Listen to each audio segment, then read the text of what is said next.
Oi, gente, desculpa a qualidade aqui porque eu tô, sabe, assistindo um desenho. Gente, eu vou falar pra vocês que eu fiquei muito surpresa porque eu vi lá no meu canal. Pode falar mais pra dicas também.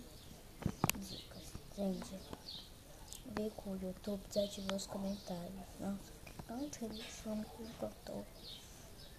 Beijo, amiga. E o nome dela é Daphne. Gente, você pesquisa mais uma dica, vai aparecer a mesma coisa. Mas vocês podem deixar o like, se inscrever no canal, fica à vontade. Tá vendo 6 inscritos. Nossa, quem se inscreveu no meu canal? Curiosa, gente. Fico muito curiosa. Mas conto minhas amigas pra elas se inscrever. Depois eu crio mais um pouquinho de inscritos. Mas antes, eu vou fazer um slime, tênis, pé e cola.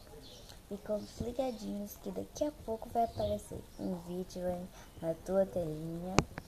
E mais dicas fazendo slime de tênis, pé e cola, corante e glitter. Gente, eu tô há dias tentando fazer essa slime. Depois eu falo, nossa, eu vou fazer hoje. Não faço. Então vou fazer. Daqui a pouco. Fiquem ligadinhos, tá, gente? Eu tô tentando colocar meu tablet aqui, a minha perna, então desculpa se atrapalhou você, tá? Mas então fiquem ligadinhos que daqui a pouco vídeo de slime.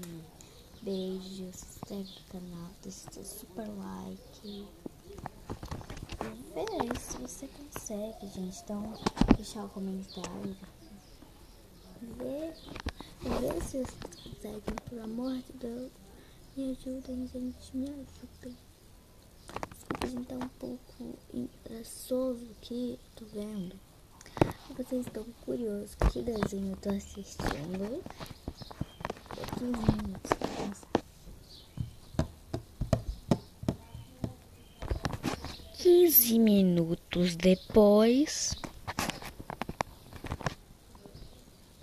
Já pensou muito, né, gente? Vamos ver.